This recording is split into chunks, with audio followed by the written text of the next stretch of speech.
aqui é a Mariana, eu sou residente do terceiro ano de psiquiatria e lá no blog do Two Sides a gente tem conversado como a questão da saúde mental na faculdade, né, é pouco visto, como a gente sai da faculdade cheio de dúvidas com relação a isso. E também batemos um papo legal sobre como é importante que a gente tenha alguma noção, né, sobre o exame do estado mental, sobre as principais doenças que a gente vê na prática, quando é que precisa encaminhar para o psiquiatra, quando é que dá para manejar na atenção básica. Então foi uma votação muito acirrada e no final das contas ganhou o que todo médico precisa saber. Mas todo mundo que votou nesse acabou votando também que queria que eu falasse sobre o exame do estado mental. E aí não fazia muito sentido fazer um primeiro e não falar do exame do estado mental antes, né? Já que o exame do estado mental é a ferramenta do psiquiatra, o superpoder, digamos assim, que o psiquiatra tem, que vai fazer com que você vá criar suas hipóteses diagnósticas e você vai também traçar seu plano terapêutico com base nisso. Então, assim, o exame de estado mental, ele, na prática, acontece desde o momento em que você tem contato com o paciente, né? Que você vê, na verdade, desde a pessoa na recepção, você já pode utilizar alguma coisa, desde o momento que a pessoa entra no consultório e durante a anamnese, quando você está colhendo a identificação, colhendo os dados da história, a pessoa está contando os fatos, tudo isso vai acontecer simultaneamente, né? Mas, para fins didáticos, a gente divide e também, além de facilitar o entendimento, também facilita na hora de escrever. Tanto na hora que outra pessoa, outro colega seu vai ler, ele vai entender o que você estava pensando, para justificar também por que você chegou em tal hipótese diagnóstica e até para você mesmo, ao longo do acompanhamento, e tendo um parâmetro de como é que a pessoa estava na sua primeira consulta, como é que ela foi indo ao longo do tempo. Então, ajuda muito a resumir, né, o que você viu, o exame de estado mental serve para isso, para uma forma de criar uma linguagem universal. Para não ficar uma coisa assim muito extensa e cansativo, eu vou dividir esse vídeo em duas partes. Então, nessa parte, vamos ver 7 funções mentais e na próxima mais 7. Eu dividi dessa maneira que é basicamente o que eu escrevo no dia a dia e tem as principais funções, né? Outra coisa também que eu queria falar é que não existe exatamente uma ordem que você escreva, mas a gente acaba fazendo dessa maneira como vou falar aqui pra vocês, porque uma função ela tá ligada à outra, então geralmente você coloca em sequência que fica mais fácil de entender onde você quer chegar, certo? A primeira função é a apresentação, que é como a pessoa se apresenta diante de você. E nessa parte você pode descrever de uma forma bem livre, né? Como é que ela tá vestida, você pode colocar indumentária, roupa, sapato, como é que é a maquiagem, se tá uma coisa extravagante, se tem muitos colares, muitos brincos, muitos piercings, tatuagem, se tem cicatriz em algum lugar que te chama atenção.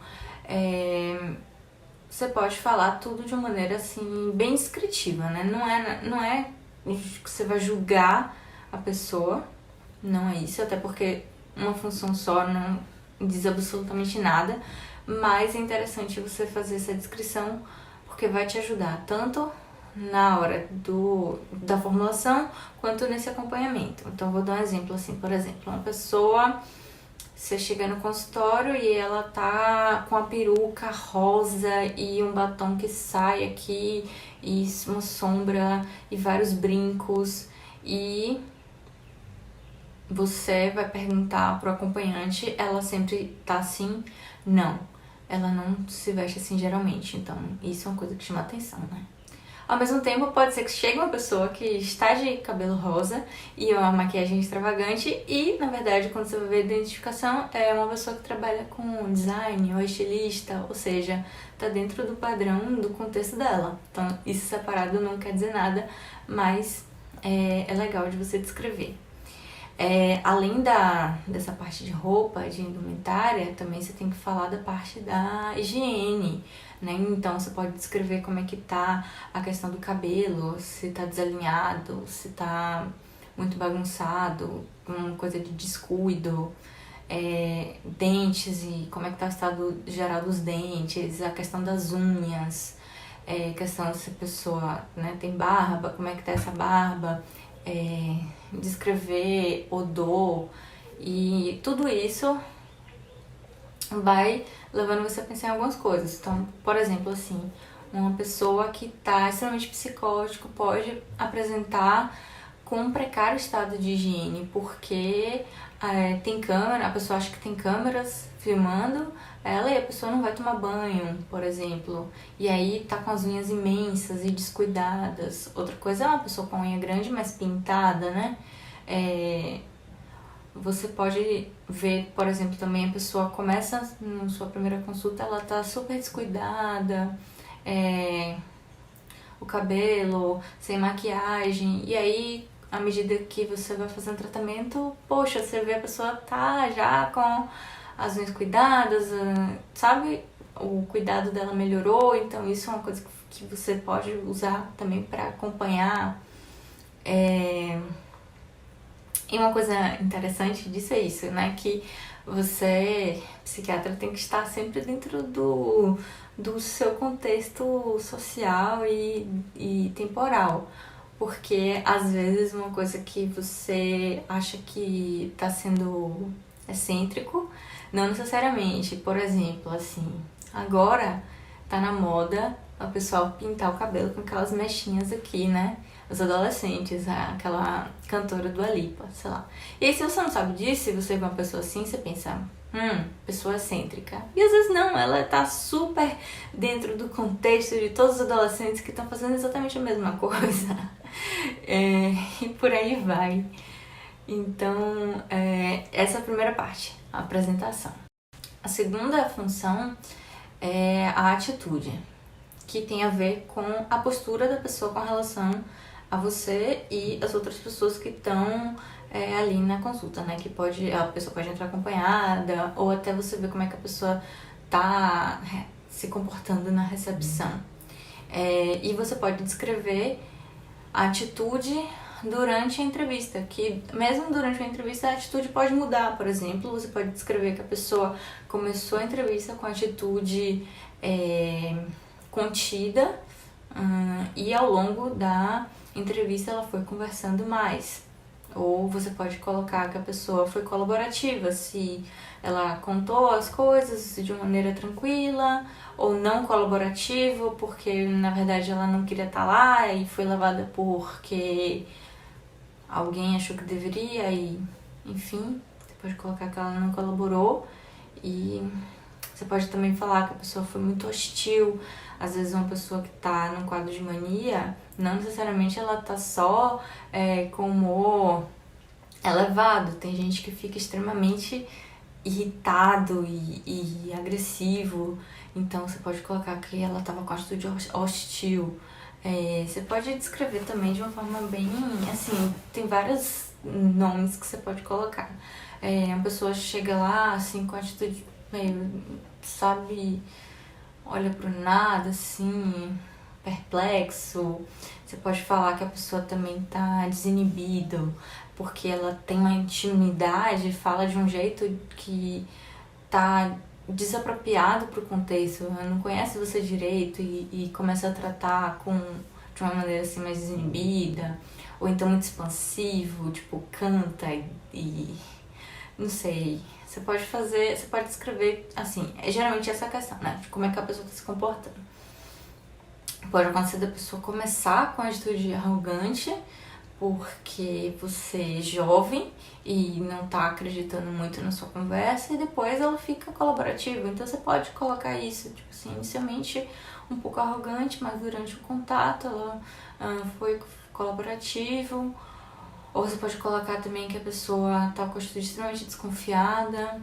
Então, vamos supor, você, um paciente psicótico, ele pode estar desconfiado, geralmente que ou você faz parte de algum complô, alguma coisa assim, então a pessoa vai estar olhando tudo e vai evitar falar sobre determinados assuntos, olha pra tudo. Então, isso é uma coisa também que separado não diz muita coisa, mas quando você junta as coisas, vai conduzindo pra você fazer esse exame de saúde mental legal. Em terceiro, nós temos o nível de consciência, que aqui é o que equivale ao nível de sensório, né? Se a pessoa tá sensório normal, ela tá vigil, ou se tem algum rebaixamento, pode ser leve, ou um torpor, ou até um coma, você vai descrever isso. E essa é uma das funções que, quando alterada, vão ter várias outras, né? Porque uma pessoa que tá com confusão mental, ela de certa forma está com rebaixamento de consciência e a atenção dela vai estar reduzida, a memória vai estar prejudicada e todas as outras coisas também vão estar implicadas. E isso é uma coisa interessante de frisar, é que o rebaixamento ele não é só quando a pessoa está em coma irresponsivo, não. Quadros confusionais, rebaixamento leve já é considerado, sim, uma alteração do nível de consciência. E isso é muito comum nos quadros orgânicos de delírio. Sendo que, quando é uma coisa aguda, a gente não tem como você diferenciar naquele momento qual é a causa, e isso sempre vai falar a favor de investigar um quadro orgânico, quando é uma coisa assim muito aguda, que flutua o nível de consciência, mas eu vou falar isso mais nos próximos vídeos. Em quarto, nós temos a atenção, que aqui ela fala tanto quanto a capacidade da pessoa conseguir se concentrar em determinado objeto, quanto a atenção com relação às coisas externas. E a gente divide em tenacidade, que seria a capacidade da pessoa de fixar a atenção no objeto, que no caso é o entrevistador, quanto a capacidade da pessoa de mobilizar a atenção para o externo e conseguir voltar. Então, deixa eu explicar mais detalhado.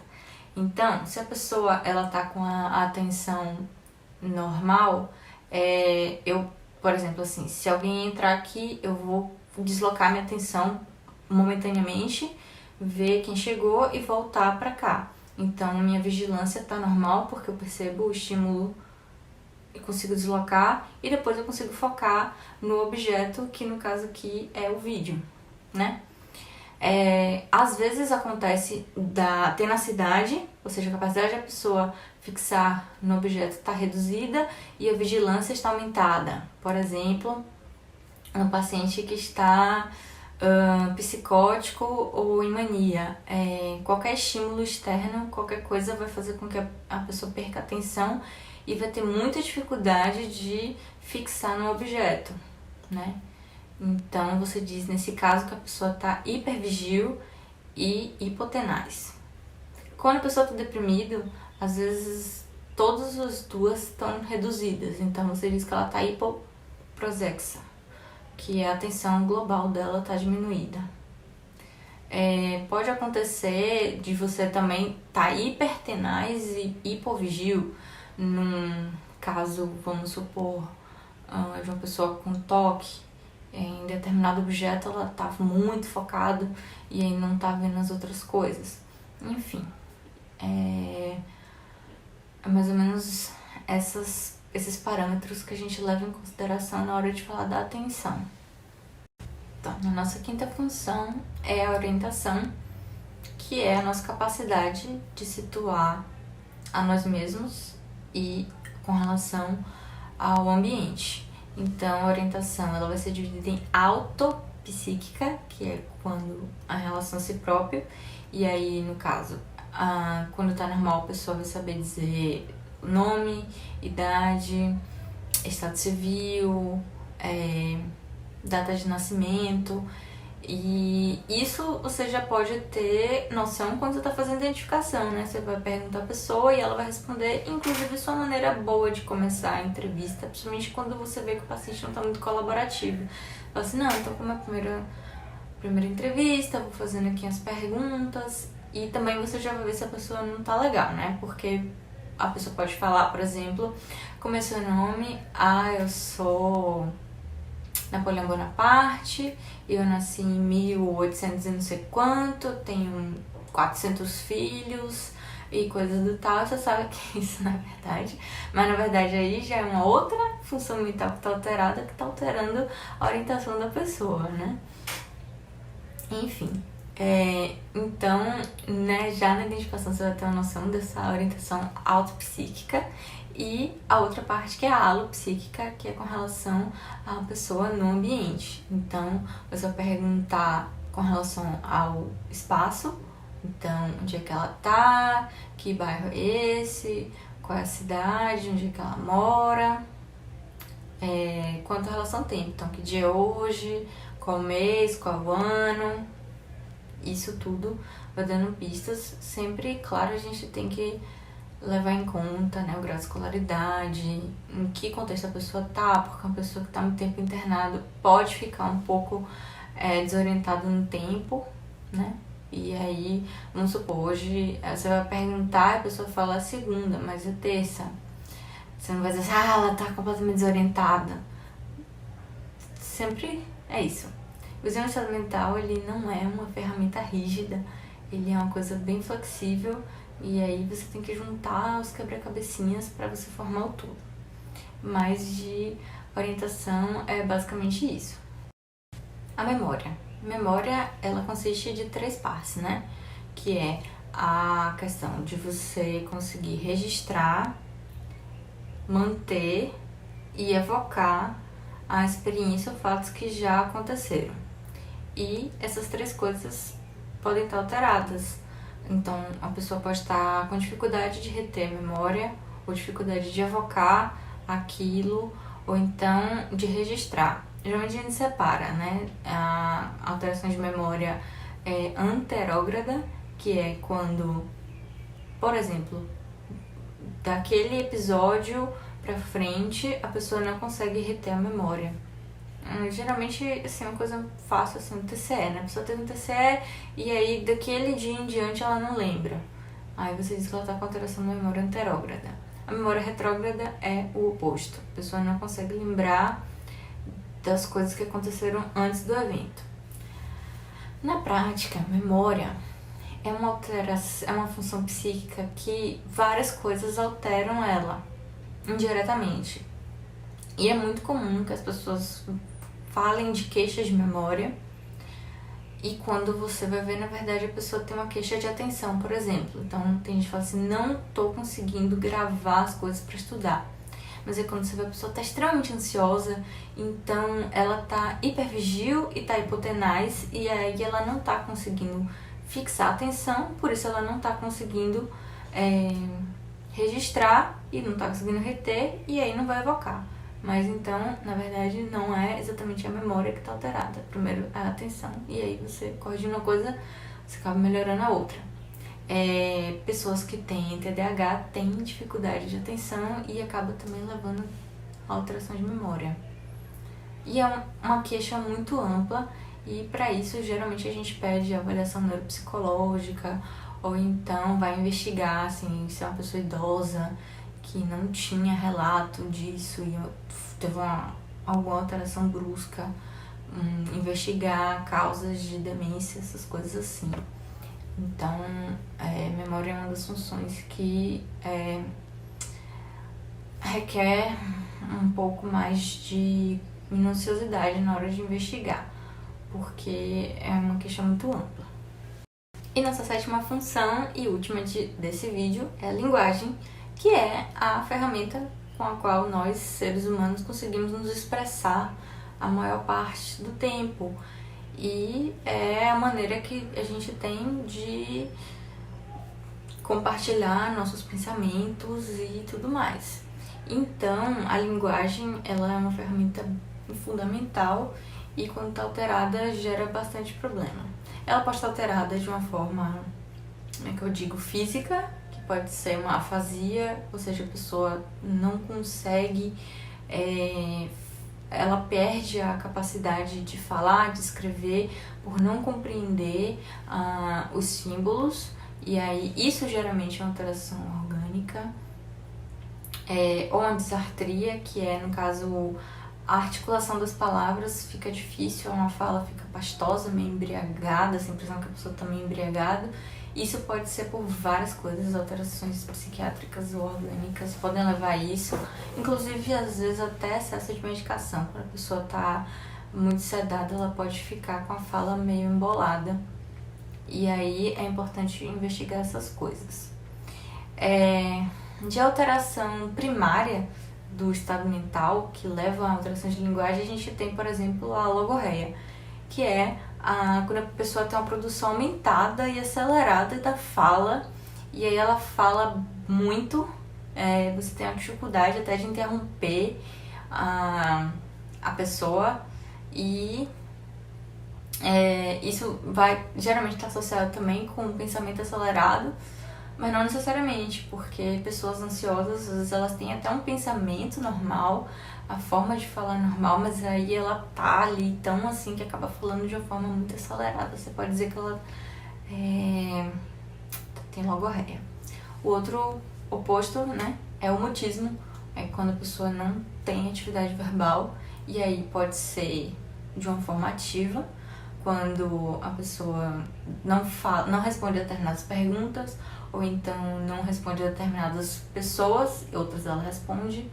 E pode ser de forma passiva também, por exemplo, a pessoa que está no estado de catatonia, que ela está ali, todas as funções estão diminuídas e a pessoa não vai ter contato verbal. E aí também a junção das coisas. Então, assim, até aqui a gente falou de 7 funções.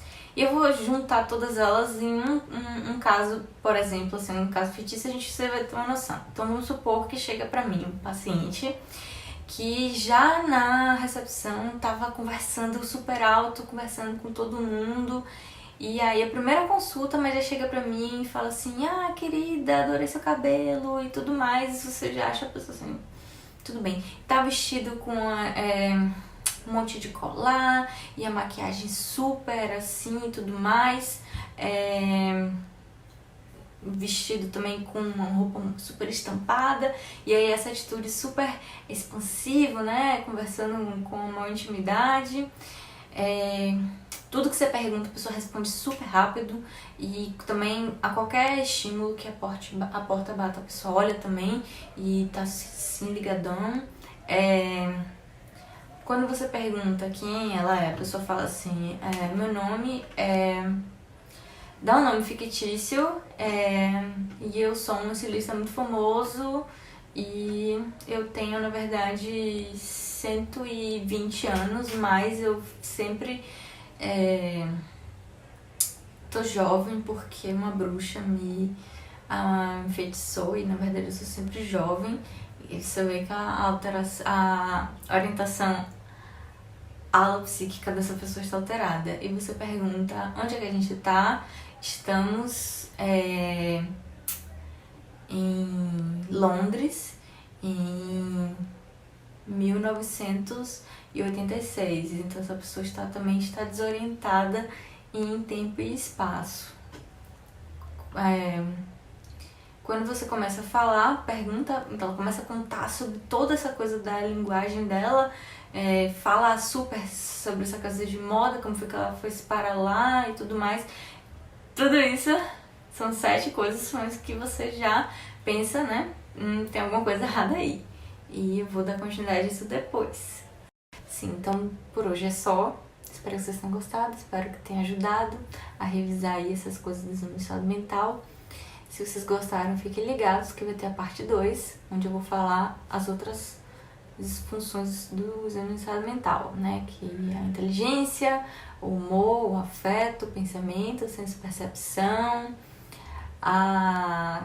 psicomotricidade, a capacidade de crítica da pessoa, e aí a gente vai ter um panorama bacana assim do que é que se compõe o exame de saúde mental. Dúvidas, por favor, deixem nos comentários, mandem no DM, e é isso. Tchau!